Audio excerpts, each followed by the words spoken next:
Hi, I'm David Charlton, and this is Demystifying Mental Toughness Podcast. 5 minutes for a series of 10 episodes on a Tuesday for those interested in football or soccer and who want to play their best more often.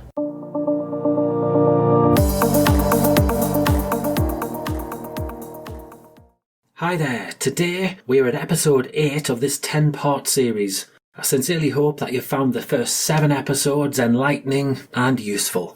The topic today is managing expectations. You know, how often do we hear that? It's said almost every day in the media. But how do you actually manage expectations? Nobody tells you how to do it. So I'm going to try with step 1, if you like, today, and then next week we look at step 2. So the approach that I'm going to talk about is an approach I've used an awful lot over the last few years with footballers. It's very practical in its nature and often does hit the spot. Firstly though, what I'd like to add on expectations is that this is often where it all begins. Certainly in terms of confidence. You know, high and rigid expectations or unrealistic expectations, they can wreck a player's confidence. Then in turn, wreck the performance and possibly the enjoyment too. So it's massively important. We'll take a step back now and we're going to consider what confidence is. So let's think of a number 9, a centre forward. And in this case, it's a belief that comes before, so in the lead up to a performance. For example, the confident number 9 may see a nice pass with the instep and then feel the weight of the pass and then execute it, finding his or her teammate. And when you're confident, there's not a lot of thought. It's automatic. There's no judgment about how good or how bad you are at passing the ball with the instep. There's no thought about whether you're going to succeed or not. You're just going to do it. Now with expectations, that word judgment, this comes to the fore. It's when a player, in my book, is in judgment mode and they go on to find it very, very difficult to let go of their expectations. So when people say you've got to play expectation free, the person who gets into this judgment mode really does have difficulties there. They get caught in the trap of judging their every pass or their every move. They're judging all of the time, judging against the quality of their performance or their competence in specific skills, which often goes on to relate to outcomes. And what I mean by that is the accuracy of a pass or the accuracy of a shot if they're a number 9 or a centre forward. When high and rigid expectations are at the forefront of your mind, the result is masses of internal pressure. So what's the solution? Well, the solution is to get to know yourself better. Yes, I'm going to bang the drum again for self-awareness. It's so important. And it's so important that you understand the expectations that you place on yourself, that you understand if they're helping you free yourself up to perform, or if they're hindering your performances. This is step 1. Right then, so we're going to look now at how we can understand our expectations that little bit better. And since we've been talking about a number 9, a central striker, let's look at shooting. So, I'm going to get you to ask yourself the question, what do you expect from yourself when you shoot? And start with the words, I expect. So, for example, I expect to hit the target 8 times out of 10. Or I expect to score 6 times out of 10 when shooting. These figures are very, very common.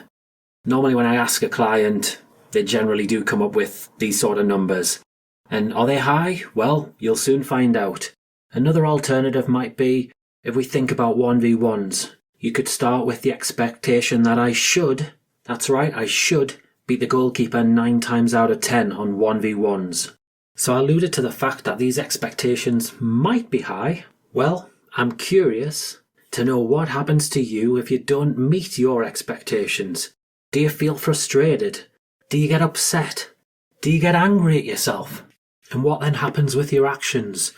Do you throw your arms up in the air? Is your body language appalling? Do you then let these expectations, these strict expectations, ruin your game and your performance by failing to do what a number 9 should do? Or at least what your key ingredients should be all about. Being strong in possession, showing for the ball, demanding the ball, being clever with your movement. And then another thing on expectations is, they're often so unrealistic. And this is definitely the case for the striker. Now, I mentioned a little bit earlier that he or she expected to hit the target 8 out of 10 times and score 6 out of 10 times. Now, tell me a striker who does that, and I'll buy you some dinner. Please do send me some messages.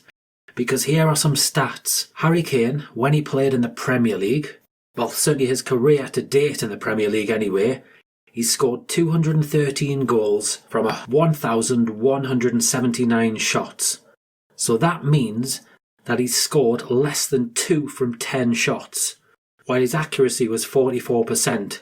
So less than 5 out of 10 have actually hit the target as well. Now if we flip that, that's 8 out of 10 he misses, and 5 out of 10 he misses the target. Yet does he let that affect his game? I don't notice it. And if we think about mental toughness, this is about our mental responses to situations, to pressure. If we're setting the bar too high, if they are unrealistic expectations, well, there's an argument to say that you're 1-0 down straight away, because nothing will ever be good enough. Your self-talk will turn into, I'm rubbish. What was I doing?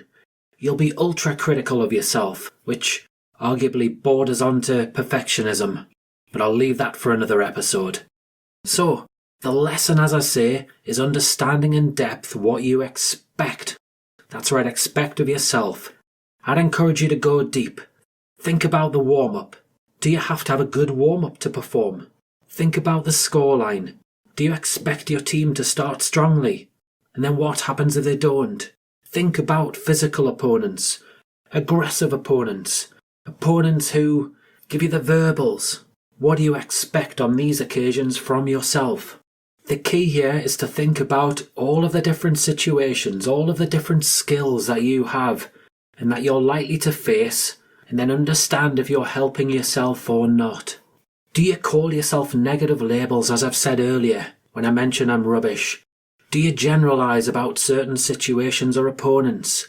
We always get beat at Old Trafford. And on the unrealistic expectations, understand the stats. Get to know your position really well. Become a student of the game. Really understand what similar players, or even the best players like Harry Kane, actually produce. This way, the key ingredients that I've mentioned in episode 202 will be much easier to execute. So, if you've enjoyed this episode, feel free to sign up to the X Factor, a regular newsletter that I send out.